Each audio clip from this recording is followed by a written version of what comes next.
also there. And then I had talked with a few other people about adding a page where every single reference photo we ever use is all there in like a Oh, gallery. So that will be a little work in progress. It won't happen right away because Element 3 has to do that on their end. But I'm going okay. to get that going for us too. That way we have a nice little gallery. And if you're wanting to watch older classes, you can easily find the reference photo that was used. Oh, nice. Does that help? Yes, thank you. Perfect. Perfect. Good. So, as far as drawing, typically speaking, watercolor is a transparent material medium. We build up opacity through layers. So really, it's not going to do the best job at covering up heavy pencil lines. So with that being said, as far as pencil goes, I like to just give myself a little guide, and this is just a HB #2 pencil. And so I might just, like, for example, draw just kind of the top of the mountain range, kind of, about down here, 2/3 of the way down.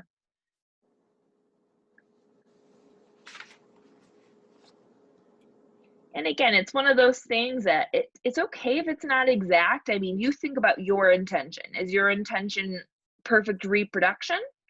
And if that is your intention, then, definitely you want to pay close attention to those different shapes and angles as you're sketching.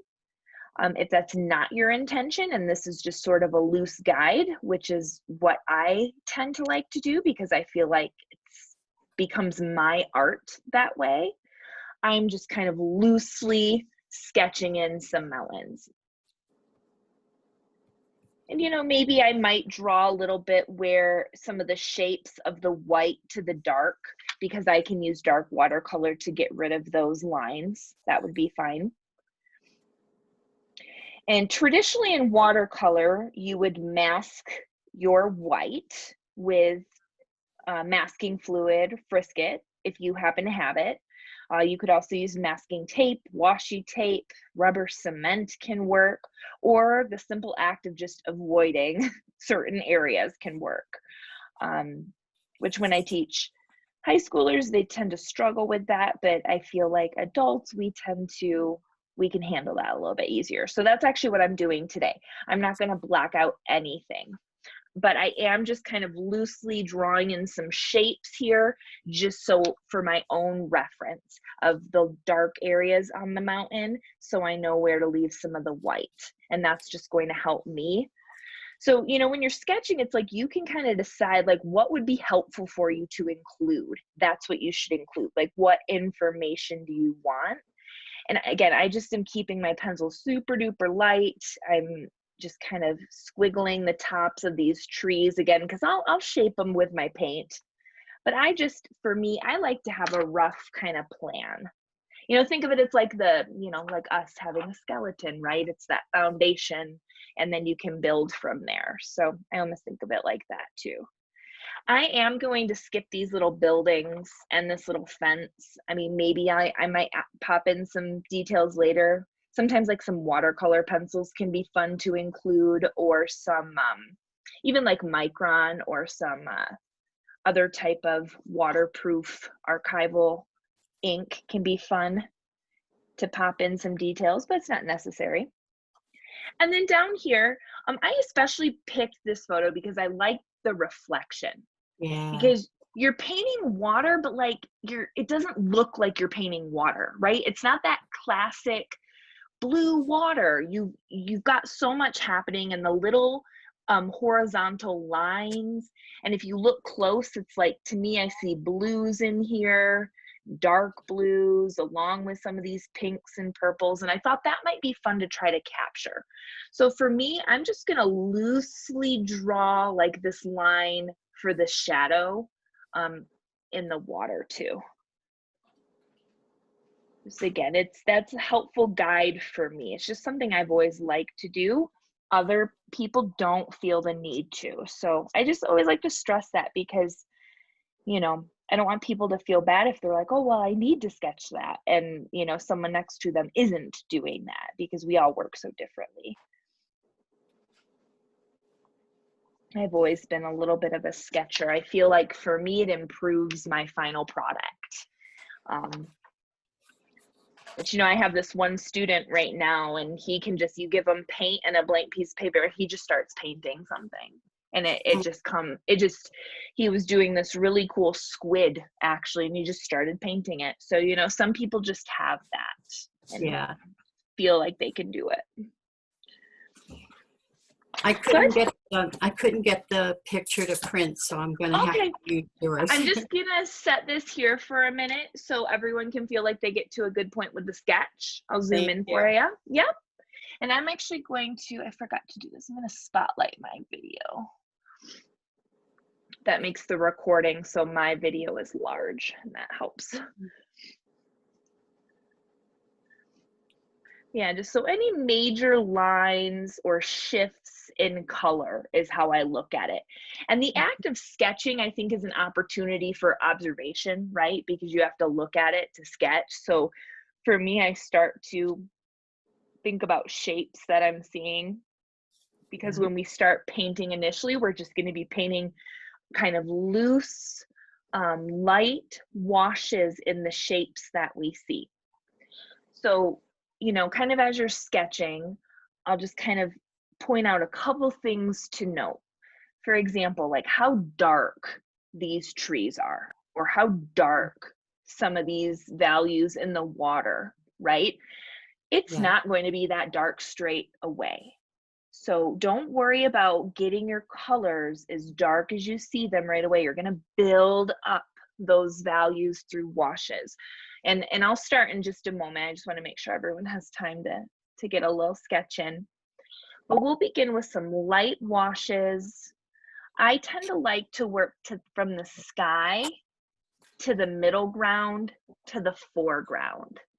I tend to like to work loose and light, building up my values as I go and finishing with little details. So I tend to use maybe bigger brushes in the beginning, maybe even a brush like this for some of the sky. Whereas maybe like all these little itty bitty little horizontal lines, right, that we're seeing just layered in the water here, I might even start to get out some of these like little skinny brushes I have. And you don't even need to fill the whole bristle with paint, just kind of tapping bits on the end and just kind of lightly kind of overlapping these horizontal lines. Okay, so that's kind of some of the stuff I do as I'm sketching and looking, as I think, okay, what brushes would work well, what, where should I begin? And I just, again, that's kind of just some of what's running through my mind as I start sketching and think about beginning. Cheryl, are you feeling good with the sketch? Yeah, okay. So I'm going to zoom out just a tad so we can see the sketch, or sorry, my painting and the image at the same time. So the first thing I'm going to do is, again, I wanted to mention, I'm not using any kind of masking fluid or Frisket or anything here. I'm just going to avoid my whites. And if you look super duper close at what appears to be white, ask yourself, is it actually white? Because sometimes white has maybe a tint of little blue in it, or maybe a little yellow in it. It's not always pure white. So I just kind of look at some of those things, but you still want to begin with it white so you have the option to bring in those light values. So the first thing I'm going to do is I'm going to use a little bit of a bigger brush, but if you don't have a bigger brush, that's okay. Something smaller can still work. And then I just have some water. And this technique is, which I know some of you will have plenty of experience with this already, but it's wet on wet. And the idea is our paper's wet and our paint is wet. That is how we are going to create nice, soft kind of edges in this background here. So think about wet paper and wet paint will kind of blend. It's a little bit more natural. But think about the sky. The sky is very natural, right? And if you check out the sky every day, it's like every day it's different, or every sunset is different. So I think that's kind of the fun thing about painting sunsets, is even from a reference photo, if you change things or painting skies, is you can make it your own. And I think it will still look really great. So I just do a nice, it's not like sopping wet, but it's a nice kind of even coat of water. If you feel like it's too much water, you could always take a little bit of paper towel and just kind of tap it and blot some of the excess water up. Sometimes it is a little tricky, hard to tell, but even after you put paint down, you can still blot. Then I'm just going to pick kind of a blue to get me started, to kind of put in some of this blue that we're starting to see through here. And I'm going to make sure I've got lots of water mixed in with my paint, because it's very, very light. And again, watercolor is meant to be built up with layers. It's a transparent paint. Even if you get watercolor that says it's opaque watercolor, it still isn't solid like acrylic or solid like gouache can be.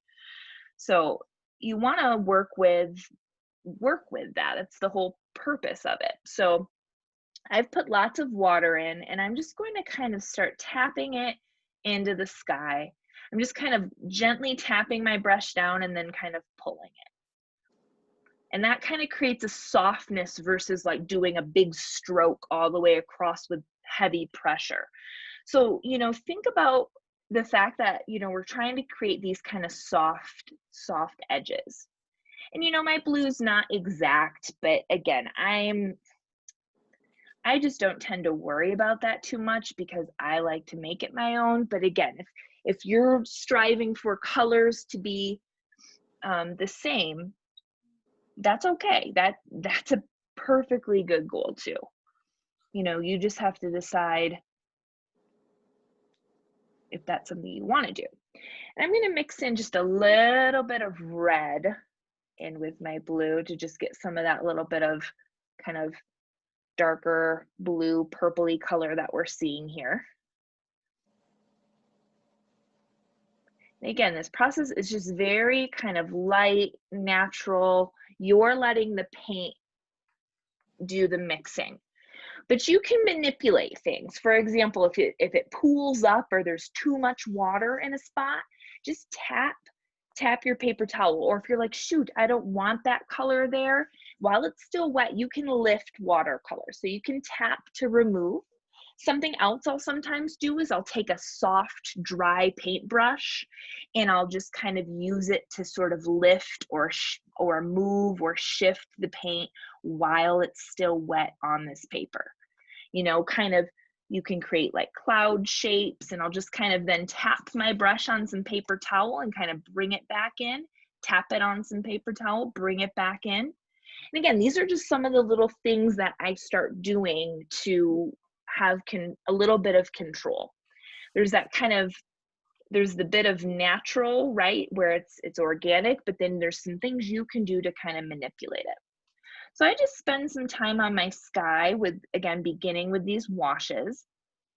Now with watercolor, you're going to get to a point where after you put your initial layer down, you're going to just need to leave it alone and let it dry for a minute. Because if you keep adding more and more wet paint on top of wet paint on top of wet paint, it's really not going to do anything for you. Whereas if you let this dry, you can truly then begin to build up your layers. So sometimes what I'll do is after I finish my initial sky, I might come down and start putting in some washes in my middle ground while this is drying. And you know, I think it's just fun to play with different colors and kind of see what you can come up with. Like I might make mine just a little bit bolder, maybe, we'll see.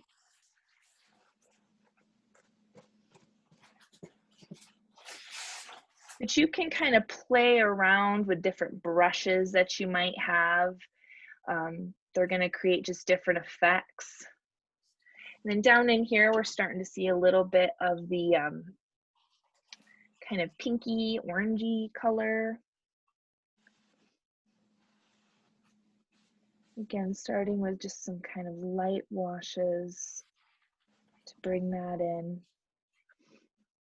You know, watercolor, you definitely, if you're newer to watercolor, you'll start to get the hang of how much water for, you know, the effect that you're trying to achieve. So just know that that comes with time. If you feel like it's pooling up or too much water, try a little less. If you feel like it's not spreading enough, you could try a little bit more. Some of those little troubleshooting things.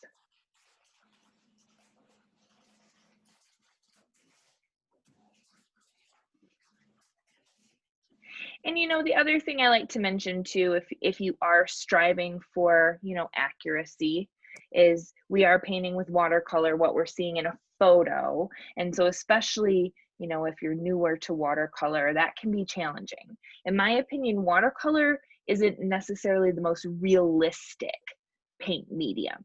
To me, it's more, you know, it's fluid, it's expressive, it's soft, and that's the nature of it.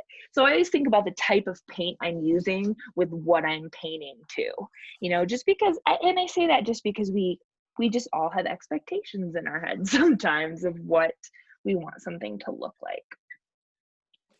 And I will mention too, some of you have heard me say this before, but even though we are blocking white and staying away from white, you can choose to bring in white still, even though it's not a traditional way to paint with watercolor, it's more contemporary. You still can. They make white watercolor. In fact, my little palette even has some white right here. So I just always like to stress the difference between, you know, the traditional versus a more contemporary thing.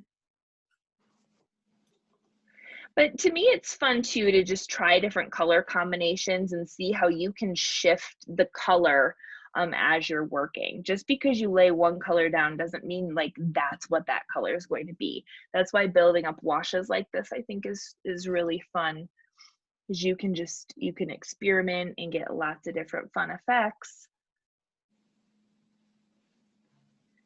And then again, because it's a sky, it's like, you know, nobody has to see this picture next to your final painting. This was just to influence you. So I might kind of leave my sky to just dry a little bit. Again, my sky, it's not looking identical, but that wasn't my goal. My goal wasn't to be identical. My goal was to kind of just create some of the same softness and bring some of the same colors that I'm seeing here. I may actually do a little tapping up here. I'm going to blot just a little bit of the water at the top of my sky. All right, so taking a look at the mountains. So when you look close at the mountains, I mean, they're not, there's a variety of color here. I mean, easily it'd just be like, oh, they're gray, or they're a, you know, variation of a black, but like really when you look close, you see warmth up here from the sky being reflected. I see warmth here. I see some cool, there's some blue into here over on this side. So really there's a variety of colors there as well. So I might start with like a little bit of black, just as kind of my base, but I like to mix maybe some blue in with it. Just that's not solid black. The blue kind of helps give it a little bit of, helps create depth, to be honest, I think, because black tends to flatten things out, pure black. So having color in your black can help. You can also make your own black if you've never tried. You can mix black with purple and green together, or you could do like a burnt umber and like an ultramarine blue together, and you're going to create a black that essentially has like more color in it because you mixed it from the colors, and it appears less flat. So that can be a fun little exercise to try mixing your own black if that's something you haven't tried before. I can even make a little video and post it on our homepage. So I'm just kind of looking at the loose shapes and also using my sketch and just kind of blocking in some of these dark values for, you know, the trees and the rocks on the mountains here. And again, it's okay that this is lighter than I'm seeing here and it's more transparent because I'm building this up.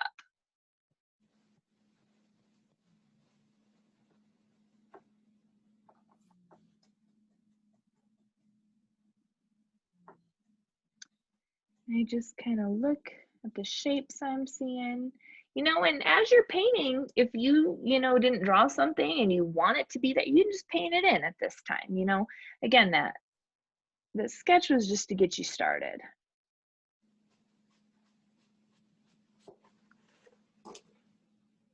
This is the part where you get to have that expression. You're the artist. And to me, it feels good to be a little looser and to just kind of make it up as I go. And I will tell you that's something that took me a minute to get comfortable with.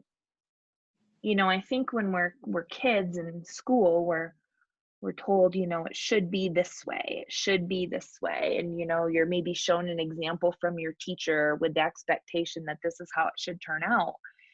And it took me a little bit to realize that, you know, well, art's not like that though, you know? And so I really tried to teach that way, that we can all have our own vision and voice in it, but it's the process. We're going through a similar process here, in that we're beginning with a sketch, we're blocking out our whites, we're beginning with washes, and we're layering.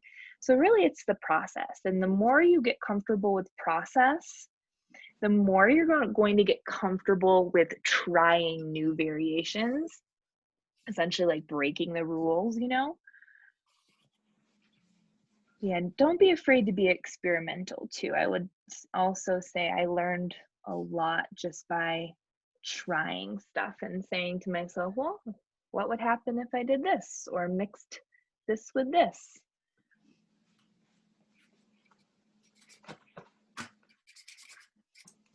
I'm getting some little kind of bleeds into the sky with some of the mountains here, but I'm kind of liking it, so I'm gonna keep it.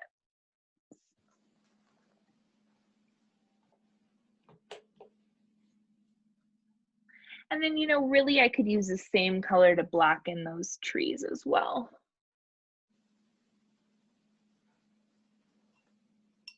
I didn't paint or draw the building, so I'm just imagining it wasn't even there.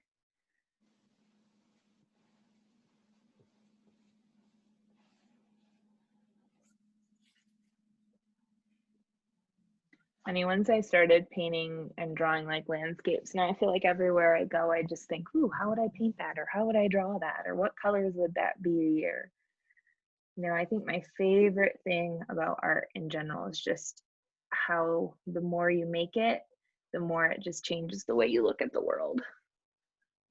And I think you get more and more comfortable to, you know, it really is an individual practice.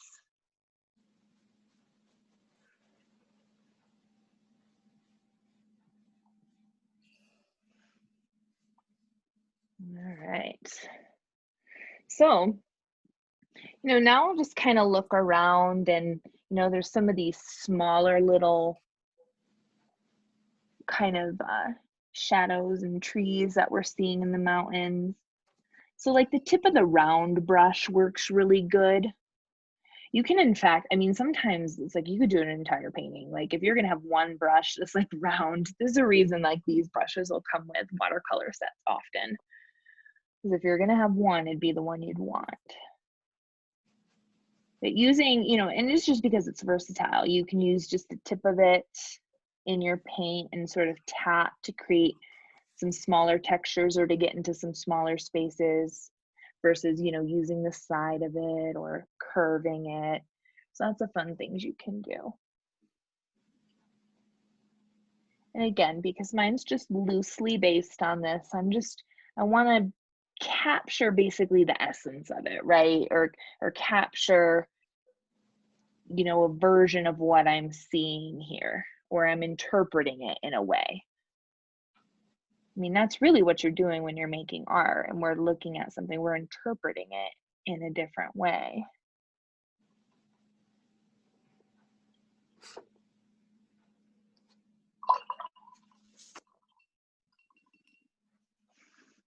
You know, now I can start to see some of the paint building on some as I'm applying this on some of the dry areas.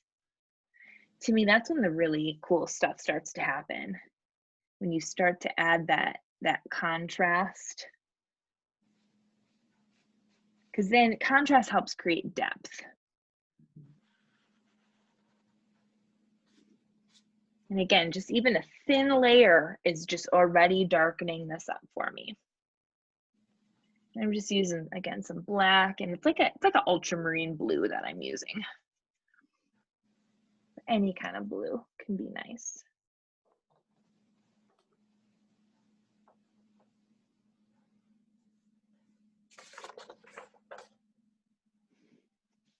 And then you can even think about also blocking in, you know, the start to the reflection.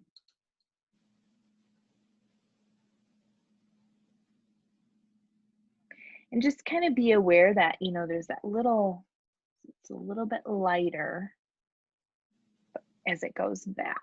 So I just think about, you know, those little key, there are some key things. It's like some things you can get rid of, but some stuff is key.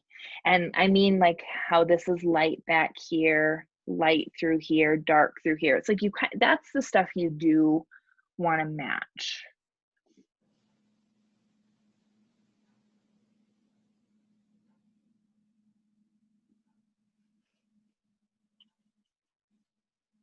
I'm just kind of lightly filling this in. I'm being aware of some of these lighter kind of reflections. I'm going around those a little bit. Kind of blocking out space because they're a little bit of a brighter blue. So I don't want it to have too much of a dark wash underneath it.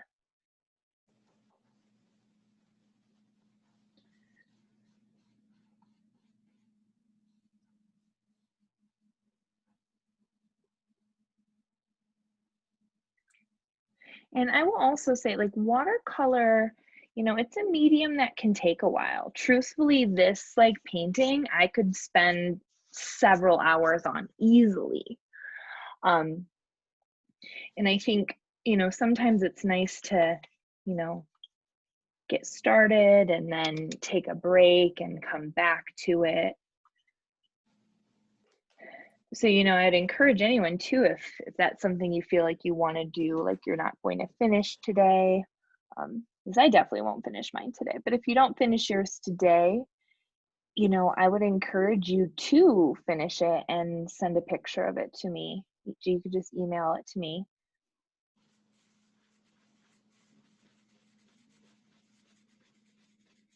I've mentioned this before too, but a fun thing to do when you're working on like something where you're building up layers is to every so often snap a picture of it, work on it for a while, snap a picture of it, work on it for a while, snap a picture of it. The act of doing that just really, really will help you get comfortable with process. And one thing, I had just a pivotal point, I think, in my own kind of journey as an artist when I realized I could start seeing, it's like almost like you're projecting or seeing how things could turn out. And when I did that, I just started to feel more comfortable with process. And I think it's just the you know, getting to know a material and using it a lot, you just start to get comfortable with it. So keep that in mind too. It's like the more you paint with watercolor, the better you're going to get, the more comfortable you will get, the more like little tricks you're going to figure out. Because keep in mind, as much as I show you, as much as I tell you, it's until you try it or do something on your paper with your own hand that's what's going to make it sink in and click for you. And, you know, that's just comes with the practice.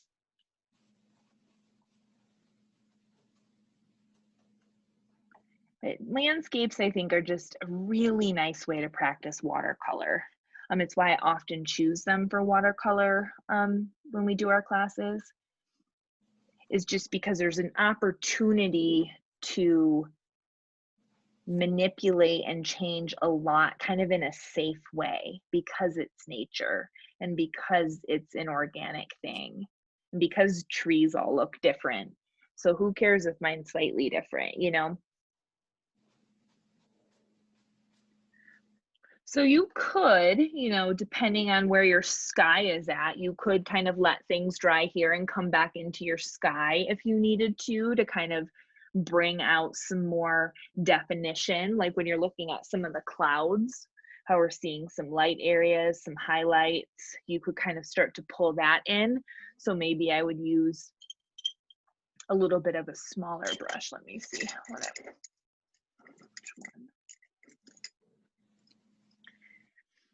And then, you know, maybe I've got a little less water this time around.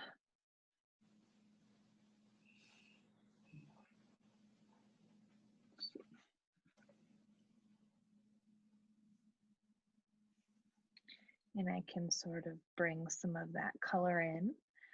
The technique where you do washes of color over top of darker areas, that's called a glaze or glazing.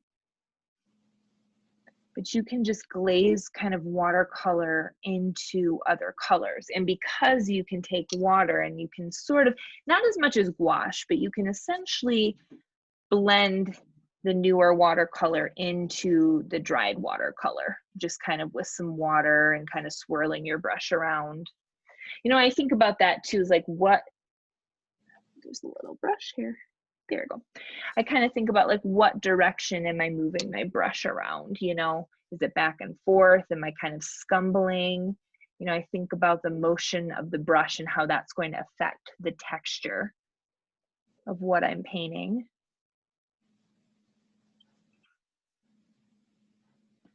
Again, I think I like this stage so much because it's like you can start to see it come together and you get to have control. This is the part where I feel like you're in control a little bit more of the painting. And that's simply because it's not wet and wet so much anymore. It's wet paint on dry paint, which is going to allow you to control the edges a little bit more. They're not automatically going to be soft or start blending. I could even take some of this color I'm seeing here and start to wash it in down here too, where I've got it on my palette.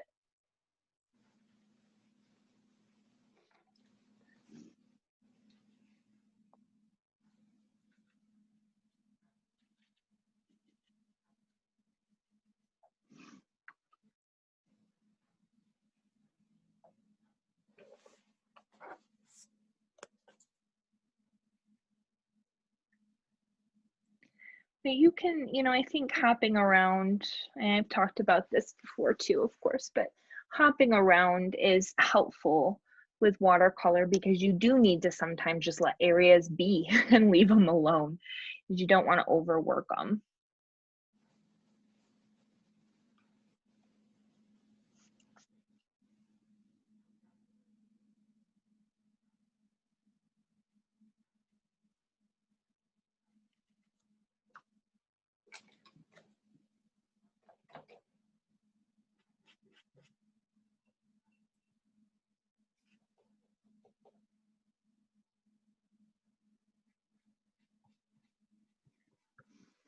And sometimes it's like I like my colors to overlap a little bit because it's going to help bring these transitions together when I start kind of doing my lines. So I have just initial wash kind of underneath, and then I'll start building up the lines for the water. And we'll spend a little time talking about that too, because I just want to, you know, make sure we've got enough time so that when you leave today, you feel confident and kind of taking off with it on your own as well. I feel like a cobalt blue or a brighter blue, that seems to be kind of nice for some of these reflections in the water, just to pop them out a little bit.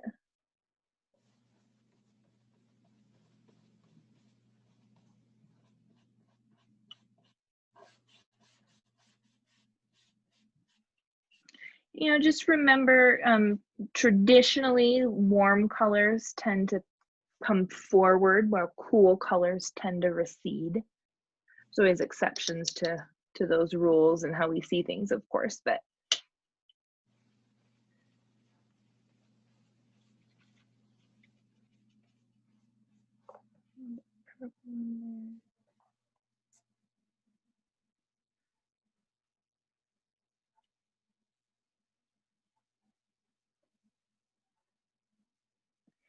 fun thing to do too is if you ever are able to, I mean, even just like your backyard, a porch, out your window, just painting the view that you see can be really fun too. You know, even if it's more urban, but painting from life or out the window, I think is a really good exercise to try.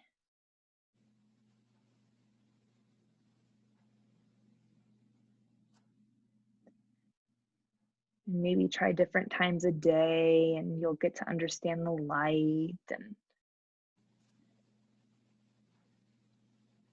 I'm just kind of doing a little wet on wet, just kind of bringing in some of the darker values that we're seeing in the water.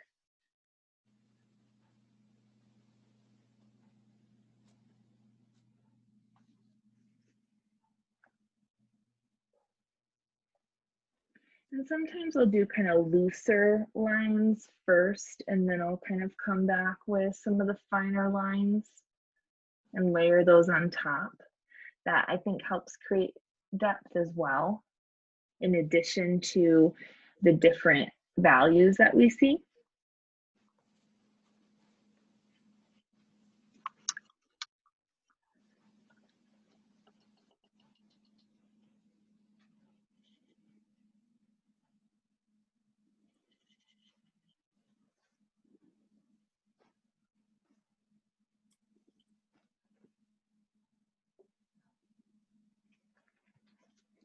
I just, you know, again, as we're looking at the water, think about, you know, it's very horizontal, right? You know, when you look at waves or you look at ripples, or really they're coming in side to side. They're not, of course, perfect. They're thin and then they get thicker and then maybe thin again. So I just kind of look at the shapes that they're making. So again, when we get down to it, art is all about this observation and our interpretation of what we see. Whether that's hyper realistic or that's an expression, is all is good. It just, again, it's your intention.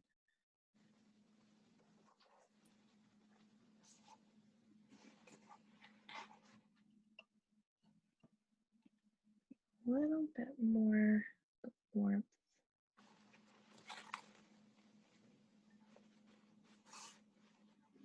I would say too, if you don't have any masking fluid and you really enjoy watercolor, I highly recommend getting some. It's fairly inexpensive. I've found it at like Michael's and was able to use a coupon on it. And I think I got like the big jar for like $6 or something like that. And it's so nice because you can preserve all your white. It fully protects the white of your paper, and then at the end you can peel it off. So it's definitely worth it. You know, I could have seen times here where I definitely would have liked having it, but I also, you know, I didn't need it. Because I also, you know, sometimes it's fun to just, you know, see where the painting, or see how the painting evolves.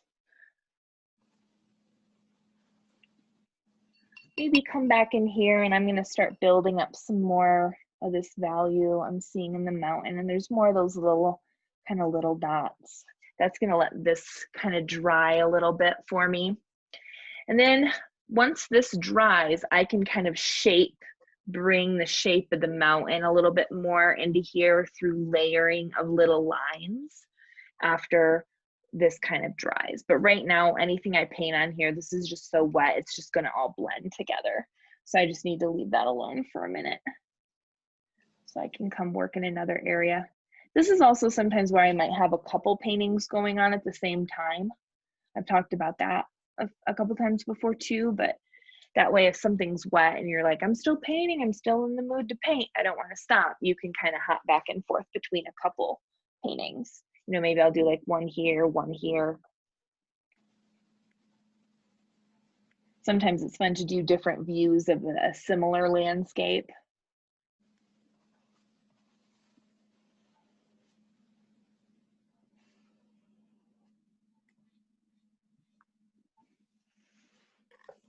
And each layer, you know, is starting to darken my trees.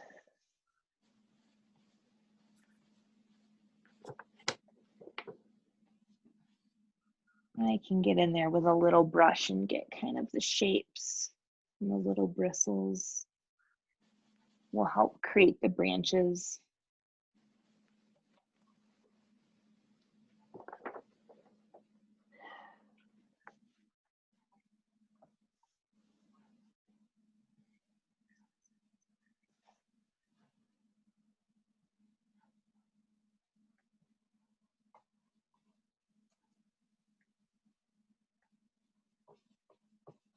You definitely start to get the sense of the paint building up once you let a layer dry. You know, and I remember when I started painting, I would get just cheap craft acrylic paints and just try to paint everything in one layer and wonder why it looked terrible. And I realized, okay, paint was meant to be layered. We need to build it up.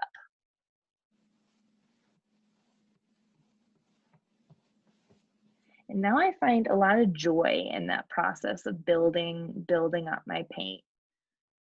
Because again, I feel like that you start to see it evolve.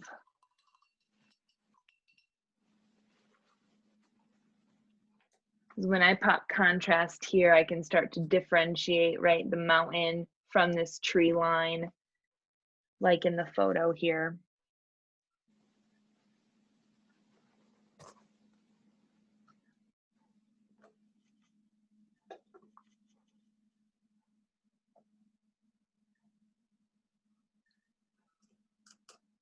I'm just kind of glazing, meaning some watered down kind of gray blue color onto the mountains a little bit.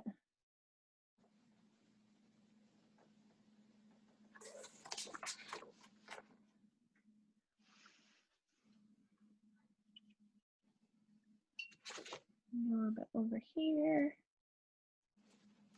And again, just, you know, look at the texture, look at the colors, look at the shape.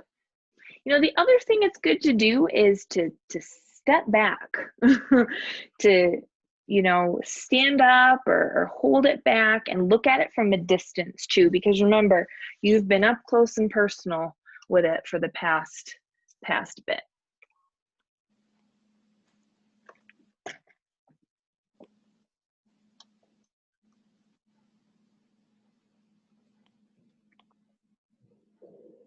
Maybe it's a good time to bring a little bit more into my sky.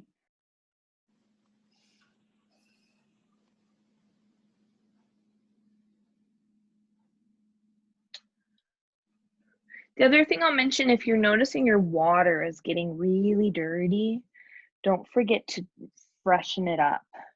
Because remember, dirty waters, muddy water translates into dirty colors. So I'll keep usually a couple jars of water on hand because like my first cup is pretty dark.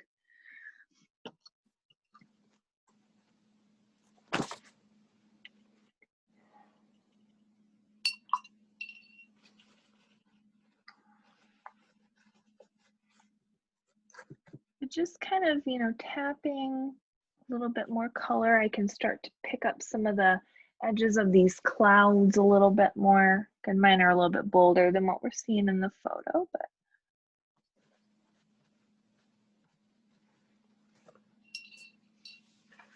you know, I just, different things I do, I play around with how much water is on my brush. You know, I'm blotting my brush on the paper towel, changing the amount of paint that's on my brush will help you just create subtle variations. Because clouds, to me, I mean, that's really what they are. They're just these subtle variations. They're all similar. You just need some edges softer, some edges bolder. And so playing around with how much water you have, or the way you move your brush, or if it's dry, will just help you create some of those little variations. Same with like swirling your brush versus, stroke side to side.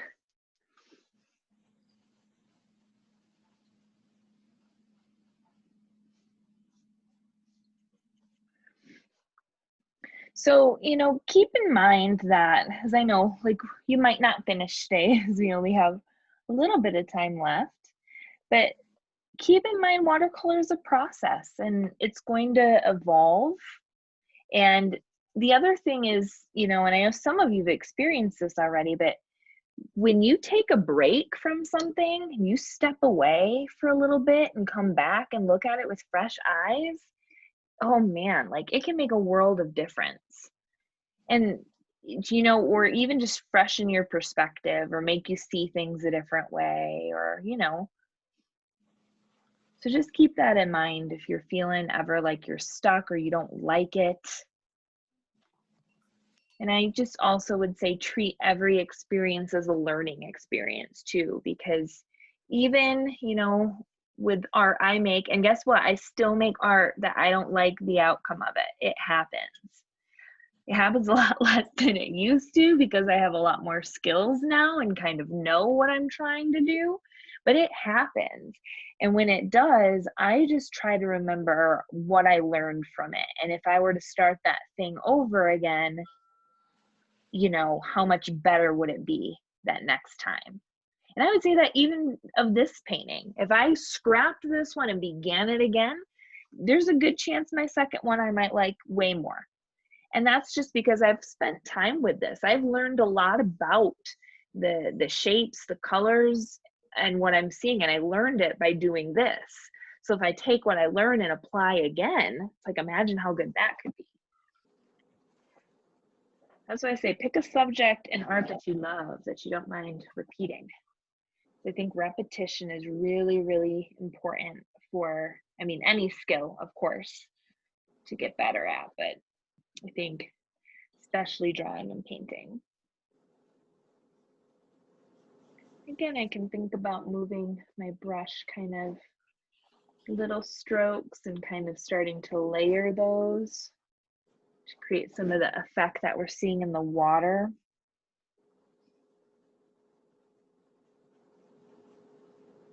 And just water, lots of little strokes.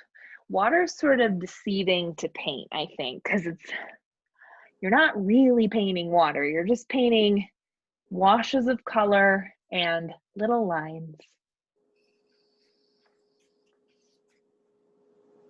Mine's maybe needs to be a little bit drier before I continue more.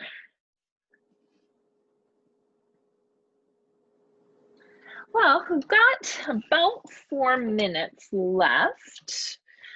So I think, just as a stopping point, just to kind of talk about a couple things I would do to finish this up, letting things dry. I definitely think I would start to bring in some of my little brush. I would take a little brush and start to maybe put some of these little flecks of the branches that we see, maybe glaze a little bit of blue into there to kind of bring this tone that we're seeing. I would definitely continue to layer lighter blues with darker blues with brighter blues and start to build up my water. Bringing in some kind of washes of some kind of blue gray to kind of bring this all together. And those would just be some things I do to finish it up. Now I might decide, hey, some watercolor pencils might be nice so I can put in some pops of details. Or sometimes, I think I mentioned you could use like a black waterproof pen and make some things pop that way. I've seen beautiful outlined landscapes where they just sort of loosely kind of outline everything after they've done the watercolor. That can look really neat too. So I just say those things because there's lots of variety, lots of options of things that you can do.